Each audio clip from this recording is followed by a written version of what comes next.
یہ گزارش کرتا ہوں کہ عمران خان صاحب کو فیصلہ کرنے تک کوئی ان کا دفاع نہ کرے. وہ یہ نہیں کہہ رہے ان پہ تنقید نہ کریں, وہ کہہ رہے ہیں دفاع نہ کرے. شاید پارٹی پالیسی یہ ہے. بہرحال جو ہاؤس کے اندر جو لوگ آئے لوٹے بن کے, میں نے آپ کو 3 نام پہلے بتائے تھے. میں نے چودھری الیاس کا آپ کو شروع سے بتایا ہوا تھا. میں نے آپ کو بتایا ہوا تھا اورنگزیب کھچی کا اور ظہور قریشی کا. تو جناب یہ ظہور قریشی, اورنگزیب کھچی اور چودھری الیاس نہیں, چودھری عثمان کا بتایا ہوا تھا. یہ تینوں تو کنفرم ہاؤس کے اندر آئے. ان کے علاوہ 2 اور بندے ہیں جو ہاؤس کے اندر آئے. ان میں ایک جناب مبارک زیب. یہ مبارک زیب وہ شخصیت ہے, جب میں نے ان کے لیے وی لاگ کیا اور میں نے بتایا کہ مبارک زیب کمپرومائز ہونے جا رہا ہے اور پاکستان تحریک انصاف کو ان سے رابطہ کرنا چاہیے. وہ پاکستان تحریک انصاف کے ساتھ تعلقات بنانا بھی چاہتے تھے ماضی میں, تو تحریک انصاف نے ان سے رابطہ بھی کیا. اب ٹھیک 2-3 دن پہلے مبارک زیب کے ساتھ شاہد خٹک کا رابطہ ختم ہو جاتا ہے. شاہد خٹک جو ہے وہ اس کو ڈھونڈ رہے ہیں, باقی لوگ بھی ڈھونڈ رہے ہیں, تو پتہ نہیں چل رہا تھا. میں نے انفارمیشن لی تو پتہ چلا کہ مبارک زیب غائب ہے. تو وہاں سے مجھے آئیڈیا اس وقت ہو گیا تھا کہ مبارک زیب شاید کمپرومائز ہو گیا ہے. تو پھر اس کو دیکھا, مبارک زیب کو شاید زیادہ اچھی اور بڑی آفر ملی حکومت کی جانب سے. تو وہ مبارک زیب جس نے عمران خان کے نام پہ ووٹ لیا, اپنے شہید بھائی کے خون کے نام کے اوپر ووٹ لیا, وہ جو چوکوں میں کھڑا ہو کر کہتا تھا کہ عمران خان کا ساتھ کبھی نہیں چھوڑوں گا, اس نے جتنی شرائط رکھی وہ ساری شرائط صوبائی حکومت نے مانی. اس کے باوجود اسی مبارک زیب نے پیٹھ میں چھڑا گھونپا پاکستان تحریک انصاف کی. دیکھیں کچھ لوگ کہہ رہے ہیں کہ وہ اپنے ووٹ لے کر آیا تھا, اپنا ووٹ تو اس کا ایک بھی نہیں ہے, ایک بھی ووٹ اس کا اپنا نہیں ہے. وہ ہوا یہ تھا کہ اس نے عمران خان کے نام پہ اور اپنے شہید بھائی کے نام پہ ووٹ مانگا تھا, تو لوگوں نے ہمدردی میں آ کے ووٹ ڈال دیا تھا. لہذا مبارک زیب جو ہے وہ دوبارہ کبھی جیتنے کا تصور بھی نہیں کر سکتا. اس نے اپنی قیمت لگوا لی جتنی لگانی تھی. اب یہ باجوڑ میں جا کے وہاں پہ ایک جلسہ کر کے دیکھ لیں, ان کو آئیڈیا ہو جائے گا. ایک جی چودھری الیاس کے بارے میں نے گزشتہ ماہ وی لاگ کیا تھا اور میں نے بتایا تھا کہ یہ آدمی اسٹیبلشمنٹ کے ساتھ ڈیل کر کے, اور باقاعدہ کچھ میں نے بندے بھی بتایا تھا کہ جنہوں نے ڈیل کروائی تھی. یہ الیکشن لڑنے آیا تھا اور پاکستان تحریک انصاف کا ٹکٹ اس کو دلوایا گیا تھا 2 نمبری کر کے, چودھری الیاس کو. اور چودھری الیاس جو ہے اس نے الیکشن لڑائی اس شرط پہ تھا کہ میں جیسے ہی الیکشن جیتوں گا, مائی باپ آپ مجھے دے دیں فارم 47, یعنی میں تو جیت رہا ہوں الیکشن, عمران خان کو تو ووٹ پڑ رہا ہے, مجھے فارم 47 میرا اصلی دے دیں, آپ جہاں کہیں گے نا میں وہاں چلا جاؤں گا. تو بعد میں اس نے اپنے آقاؤں کے کہنے کے اوپر فارم 47 جب اس کو مل گیا تو اس نے ایک بیان حلفی دے دیا کاف لیگ کو. تو کاف لیگ کو اس کی وجہ سے 2 سیٹیں ملی, 1 سیٹ ملی مخصوص اور 1 ملی اس کی اپنی. تو چودھری الیاس وہاں چلا گیا تھا. ابھی کچھ عرصہ پہلے جب میں نے اس پہ وی لاگ کیا تو اس نے بڑی تنقید کی میرے اوپر. میرے خلاف اس نے ایک پریس کانفرنس کی وہاں گجرات میں, اور اس نے کہا یہ میرے اوپر مقدمہ کرے گا, حتیٰ عزت کا دعویٰ بھی کرے گا, میرے اوپر کیس کرے گا. تو میں نے ان لوگوں کو کہا تھا آپ کیس کریں میرے اوپر, میری خبر ٹھیک ہے. تو وہ خبر جو ہے وہ درست ثابت ہوئی. چودھری الیاس جو ہے وہ جرمنی چلے گئے تھے کچھ عرصہ پہلے, جرمنی کے ایک اسپتال میں علاج بھی کروا رہے تھے. ان کے سارے خاندان نے انہیں منع کیا, لیکن جب انہیں پتہ چلا کہ لاہور میں ان کی دکانیں گرا دی جائیں گی تو پھر ڈر کے, پریشان ہو کے, اور لالچ بھی بہت بڑا تھا, پیسہ بھی ٹھیک ٹھاک مل رہا تھا, تو جناب چودھری صاحب فوری طور پہ واپس پہنچے, اور واپس پہنچنے کے بعد انہوں نے آئینی ترمیم کے حق میں ووٹ دیا. یہ وہ 5 لوگ ہیں جو ہاؤس کے اندر آئے. جو ہاؤس میں نہیں آئے 4 لوگ, وہ کون سے ہیں ذرا وہ بھی آپ نام سن لیں. ان میں ایک ریاض فتیانہ صاحب ہیں. ریاض فتیانہ صاحب پاکستان سے باہر تھے, ان کے بیٹے کو اٹھا لیا گیا اور ان کے ساتھ بڑی لمبی چوڑی نیگوسیشنز ہوئیں. ان کے بیٹے کو چھوڑ دیا گیا, پھر دوبارہ اٹھا لیا گیا. تو ریاض فتیانہ صاحب آئے اور یہ گورنمنٹ کی لابی کے اندر موجود تھے. ان کے علاوہ جی زین قریشی 16 تاریخ سے اپنی فیملی کے ساتھ رابطے میں نہیں ہے, اور زین قریشی کی اہلیہ کو بھی اسی بیچ میں غائب کیا گیا تھا 4 گھنٹے کے لیے. پھر زین قریشی جو ہے وہ دیکھے گئے حکومتی کیمپ میں. اب دیکھنا یہ ہے کہ زین قریشی اتنی بڑی قربانی دینے کے بعد اپنے والد کو جیل سے نکال سکتے ہیں یا نہیں نکال سکتے. کیا اگر انہوں نے یہ کیا ہے تو اپنے والد سے پوچھ کر کیا ہے یا ان کی مرضی کے خلاف کیا ہے, فیملی ان کی کیا کہہ رہی ہے, یہ ساری چیزیں آنے والے وقت میں کھلیں گی. اور زین قریشی کے ساتھ ایکچولی ہوا کیا یہ بھی ہمیں جلدی پتہ چل جائے گا. اس کے علاوہ یہ مقداد حسین جن کے بارے میں سب کہہ رہے تھے کہ یہ بک گئے ہیں اور انہوں نے اپنے آپ کو اغوا کروا لیا ہے, تو یہ بھی جناب شامل ہیں. اور ایک جو ہیں وہ اسلم گھمن صاحب.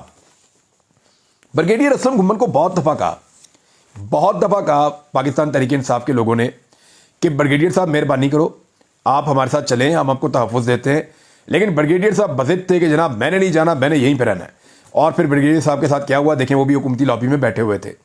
تو یہ وہ 9 لوگ ہیں جن کی میں آپ کو بات کر رہا ہوں. اب یہ لوگ اپنے حلقوں میں جا کے عوام سے ووٹ مانگ کے دیکھیں, ان کو لگ پتہ جائے گا. اگر ان کے پاس بلے کا نشان ہوا اور عمران خان ان کی بیک پہ کھڑا ہوا تو میں کچھ نہیں کہہ سکتا, ادروائز لوگ ان کے بارے میں کیا کریں گے اس کا آپ کو اندازہ ہے. تو ناظرین, یہاں پہ میں آپ کو جو بہت سارے کریکٹر بتائے جو لوگ کمزور پڑ گئے, مجبور ہو گئے یا بک گئے, وہاں کچھ ایسے کریکٹر ہیں جو نہیں بھی بکے, جن کے ساتھ بڑا ظلم ہوا ہے. سعد اللہ بلوچ آپ نام یاد رکھیے گا, چودھری امتیاز کا آپ نام یاد رکھیے گا, اور بہت سارے لوگ ہیں, آہستہ آہستہ نام آپ کے سامنے آئیں گے. لیکن عادل بزئی جو ہے اس نے سب سے بڑی قربانی دی ہے. وہاں کوئٹہ میں اس کے پلازے گرا رہے تھے, اس کا گھر گرا رہے تھے, اس کو آخری وقت تک دھمکایا جا رہا تھا, کاروبار تباہ کر دیا, فیملی کو ہراساں کیا, بیڑا غرق کر دیا پکڑ کے ہر چیز کا. لیکن وہ نہیں بکا. اس نے کہا میں عمران خان کی پیٹھ میں چھرا نہیں گھونپوں گا. ماضی میں اس سے غلطی ہوئی, اس نے ایک بیان الفی دے دیا کہ جی پی ایم ایل این میں مجھے شامل کر دیں, لیکن اس غلطی کا اس نے ازالہ کیا, اپنی پراپرٹی توڑوا کے, اپنا مالی نقصان کروا کے, اپنا پورا کاروبار تباہ کروا کے, اور ہر چیز اس نے. اب جب بھی وہ الیکشن لڑے گا کوئٹہ میں آپ دیکھیں گے وہ جیت جائے گا. اگر فارم 45 کے مطابق فیصلہ ہوا تو اب یہ الیکشن نہیں ہارتا, ہیرو بن گیا وہ. اور بہت سارے ہیروز ہیں. انٹرسٹنگ بات یہ ہے پاکستان میں 4 ڈکٹیٹرز آئے, چاروں ڈکٹیٹرز نے مل کر پاکستان کی پارلیمان کے ساتھ وہ نہیں کیا جو پیپلز پارٹی نے اور نون لیگ نے مل کے کر دیا. یعنی شہید بھٹو کی جماعت نے اور نون لیگ نے مل کے, یعنی یہ قربانیوں کے دعوے دار ہیں, جمہوریت کے دعوے دار ہیں, وہاں پہ کھڑے ہو کے خواجہ آصف کہہ رہے تھے جی ووٹ کو ہم نے عزت دی ہے اور یہ اپنے ووٹ کو عزت دی ہے. بھئی اس طریقے سے اگر ووٹ کو عزت دینی ہے خواجہ صاحب تو پھر تو پاکستان میں جمہوریت ناپید ہو جائے گی. ماؤں بیٹیوں کو اٹھا کے, بہوؤں کو اٹھا کے, لوگوں کو ٹارچر کر کے, ذہنی طور پہ ٹارچر کر کے, ممبران کو اغوا کر کے, 70 کروڑ میں ووٹ خرید کے, اگر ایسے آپ نے ووٹ کو عزت دینی ہے تو شاباش آپ کے ووٹ کو عزت دینے پر. عمر ایوب صاحب نے اس کا جواب دیا. انہوں نے کہا جی اس آئینی ترمیم کے اوپر نا آپ لکھ دیتے کہ ووٹ کو عزت دو سے بوٹ کو عزت دو تک کا سفر. یہ جناب انہوں نے کہا کہ جملہ آپ کو اس آئینی ترمیم کے اوپر لکھنا چاہیے تھا. 65 ووٹ جناب دعویٰ ہے اسپیکر کا وہاں پہ چیئرمین کا, سینٹ چیئرمین کا, کہ جناب یہاں پہ پڑے ہیں. حالانکہ 64 چاہیے تھے. 225 قومی اسمبلی میں 1 ووٹ ایکسٹرا بھی رکھا گیا تھا کہ خدا نہ خواستہ کوئی مسئلہ ہوا, کوئی بندہ مکر گیا تو وہاں سے 224 تو پورے ہوں. 2 بندے مکر گئے تو لابی میں پیچھے 4 بندے بٹھائے ہوئے تھے کہ ضرورت پڑی تو ان کے ووٹ بھی ڈلوا دیے جائیں گے. اطلاع کے مطابق 2-3 لوگ اور بھی بیک اپ پہ موجود تھے. اچھا جی, ڈاکٹر زرکا, ان کا مجھے ایک فون آیا تھا اور لکیلی اس وقت میں ایک ویلاگ کی تیاری کر رہا تھا تو میرے نا مائک لگا ہوا تھا اور ان کا فون میں نے رکھ کے اسپیکر فون پہ سنا تھا. تو وہ بچے نے بٹن دبا دیا اور میرے پاس ان کی پوری کال ریکارڈ پڑی ہوئی ہے. جو میری ڈاکٹر زرکا سے بات ہوئی تھی وہ کال میرے پاس ریکارڈ پڑی ہوئی ہے. وہ اتنی انٹرسٹنگ کال ہے, بڑی مزیدار کال ہے. تو کبھی میں آپ کو بتاؤں گا اس میں کیا کچھ ہے, ہو سکتا ہے جلدی بتاؤں گا. تو ڈاکٹر زرکا جناب ایک کریکٹر ہے اور ایک فیصل سلیم, یہ 2 کریکٹر ہیں. انہوں نے بھی عمران خان صاحب کی پیٹھ میں چھرا گھونپا. ان کے ووٹ کی ضرورت نہیں پڑی لیکن بیک اپ پہ ان کو رکھا ہوا تھا. جبکہ مینگل صاحب جو ہیں انہوں نے بلاول سے بھی ملاقات کی, فضل الرحمان سے بھی ملاقات کی اور اپنے 2 سینیٹر بھی دے دیے. میں مینگل صاحب کو یہ کیوں کہہ رہا ہوں, دیکھیں مینگل صاحب نے ہمیشہ بات تو وہ کرتے ہیں بلوچستان کی, لیکن وہ روایتی سیاستدانوں سے باہر نہیں نکلتے. آج بلوچستان جو ہے وہ مارنگ بلوچ کے پیچھے کھڑا ہے. آج بلوچستان جو ہے وہاں جو بہت سارے نوجوان کھڑے ہو رہے ہیں ان کے پیچھے کھڑا ہے. وہ نوجوان قیادت کو لوگ پسند کر رہے ہیں. اگر بلوچستان میں جینونلی الیکشن ہونا شروع ہو جائے تو پرانے سرداروں کی ضمانتیں ضبط کروا دیں یہ نوجوان. یہ میں آپ کو سچ بتا رہا ہوں. بیرسٹر گور صاحب نے حوالہ دیا اور یہ بہت امپورٹنٹ چیز ہے. ایک چیز جو ہے وہ ثاقب بشیر صاحب نے بھی بتائی ہے, بڑی امپورٹنٹ. میں آپ کے سامنے دونوں رکھ دیتا ہوں کہ یہ آئینی ترمیم چلے گی یا نہیں چلے گی. انہوں نے یہ کہا کہ آرٹیکل 239 ہے ایک اور آئین کا, اور ایک ہے آرٹیکل 156. ان کے مطابق انہوں نے کہا کہ جب تک مخصوص نشستیں نہیں دی جاتی اور جب تک خیبر پختونخوا کے سینیٹرز مکمل نہیں ہو جاتے یا وہ آ نہیں جاتے ایوان میں, تو دونوں ایوان نامکمل ہیں. تو نامکمل ایوان سے آئینی ترمیم نہیں ہو سکتی, لہذا یہ چیلنج ہو جائے گی اور یہ آئینی ترمیم نہیں ہے. یہ بیرسٹر گور صاحب نے کہا. تو کیا یہ ایسے ہی ہے؟ دیکھیں ایک تو 2/3 آپ کو چاہیے ہوتی ہے نا, یعنی سینٹ میں آپ کو چاہیے تھے, ٹوٹل ہوتے ہیں 97, اس وقت ہیں 85. 97 اگر پورے ہوں تب بھی آپ کو 64 چاہیے, تو انہوں نے اپنے 65 پورے کر دیے. لیکن جو 12 موجود نہیں ہیں جو خیبر پختونخوا سے آئیں گے, ان کا ایک حق اور استحقاق ختم ہو گیا. کہ جناب ان کو جو موقع ملنا چاہیے تھا ان کو وہ موقع نہیں ملا ووٹ ڈالنے کا یا اس کے اندر پارٹیسپیٹ کرنے کا. تو یہ ایوان کیونکہ نامکمل ہے لہٰذا آئینی ترمیم نہیں ہو سکتی. یہ معاملہ بیرسٹر گور نے اٹھایا. اسی طرح قومی اسمبلی کا بھی ہے کہ 342 میں سے آپ کو 224 چاہیے ہوتے ہیں.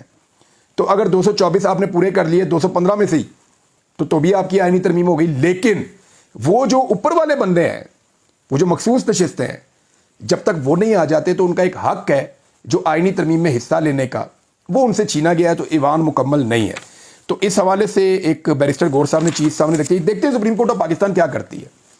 دیکھیں ممکن ہے سپریم کورٹ میں یہ ترمیم چیلنج ہو جائے اور ایک نئی سچویشن بن جائے. لیکن کچھ سوالات اور ہیں. حامد خان صاحب نے اسٹیٹمنٹ دیا تھا. انہوں نے کہا تھا کہ جی وکلا کی تحریک تیار ہے اور ہم اینٹ سے اینٹ بجا دیں گے اگر یہ آئینی ترمیم پاس کروانے کی یا اس کو لاگو کرنے کی کوشش کی گئی تو. اب سوال یہ ہے کہ کیا ساری لڑائی عمران خان نے لڑنی ہے یا یہ بھی لڑائی اس نے لڑنی ہے یہ بھی اس نے لڑنی ہے. قوم کا کوئی کسی قسم کا فرض نہیں ہے. یعنی اس وقت جو اٹیک ہوا ہے آئین پاکستان کے اوپر حملہ ہوا ہے نا اور عدلیہ کو ٹوتھ لیس کر دیا گیا ہے. عدلیہ کی ساری پاور چھین کے وہ لوگ لے گئے ہیں جن کا احتساب عدالت نے کرنا تھا. یعنی آپ یہ سمجھیں کہ ایک بندے نے بڑی اچھی مثال دی. اس نے کہا جی سارے چور رل کے اپنا ایس ایچ او چن لو. آپ کے ساتھ کرنا کیا ہے. تو یہاں پہ یہ ہوا کہ جن لوگوں کے اوپر عدالتوں میں کیسز ہیں جن لوگوں کے اوپر کرپشن کے بڑے بڑے الزامات ہیں ان کی پارٹیاں مل کر فیصلہ کریں گی کہ جناب ہم نے کس کو لے کر آنا ہے عدالت میں جج اور اب اکثریت کے ساتھ وہی فیصلہ کریں گے. تو یہاں پہ جو اب تک کا فگر ہے اس کے مطابق 65 سینٹ میں اور 225 قومی اسمبلی میں اور اس کے علاوہ وکلا کو اور سول سوسائٹی کو اور عدلیہ کو اب رول پلے کرنا پڑے گا. بہت سارے لوگ بار بار کہتے تھے کہ جسٹس منصور علی شاہ کو آپ جانتے نہیں وہ یہ کریں گے وہ کریں گے. اگر انہوں نے کچھ بھی کرنا ہے تو دس از دا ٹائم کیونکہ اب جسٹس منصور علی شاہ صاحب کی سیٹ خطرے میں ہے. معاملہ یہ ہے کہ پاکستان تحریک انصاف کو یہ آفر کی گئی تھی کچھ سورسز کے مطابق کہ ہم جسٹس منصور علی شاہ صاحب کا آپ کو نوٹیفیکیشن کروا دیتے ہیں آپ آئینی ترمیم کا حصہ بن جائے. لیکن تحریک انصاف نے کہا جی ہم نے اس گھنونے کھیل کا حصہ نہیں بننا. یہ جعلی اسمبلی ہے یہ آئینی ترمیم کر نہیں سکتی. عمران خان صاحب کا پہلا والا موقف اور اسی موقف کی وجہ سے اب پاکستان تحریک انصاف نے خود کوئی آئینی ترمیم کے حق میں ووٹ نہیں ڈالا. اب ناظرین ایک کھیل اور پیدا ہو گیا ہے اور یہ بڑا انٹرسٹنگ ہے. اگر پاکستان تحریک انصاف کو اپنی مخصوص نشستیں مل جاتی ہیں تو پھر جو کمیٹی بنے گی ججز کی تقرری کے لیے وہ پاکستان تحریک انصاف کے بغیر کوئی جج جو ہے اس کی تقرری نہیں کر سکے گی کیونکہ وہاں پہ 8 بندے چاہیے ہوں گے. اور اگر پاکستان تحریک انصاف کو مخصوص نشستیں نہیں ملتی تو پھر اللہ خیر صلی. تو اب جو آئینی بینچ بنایا جا رہا ہے اس کا آپ ذہن میں رکھیے گا یہ چکر سارا یہی ہے. یہ سارا گول چکر ہے. یہ اس لیے بنایا جا رہا ہے تاکہ مخصوص نشستیں پاکستان تحریک انصاف کو نہ ملیں اور اپنی مرضی کے سارے ججز لا کے بٹھا دیے جائیں نہ صرف سپریم کورٹ آف پاکستان میں بلکہ جتنی بھی آپ کی ہائی کورٹس ہیں وہاں پہ بھی آئینی بینچز بنا کے اپنی مرضی کے ججز بٹھا لیے جائیں تاکہ حکومت کو کسی قسم کی مشکل ہو ہی نہ اور اگر کبھی ہو تو اس مشکل کو عدالت آسانی میں تبدیل کر دے. اب تک کے لیے اتنا ہی. اپنا خیال رکھیے گا اپنے چینل کا بھی. اللہ حافظ.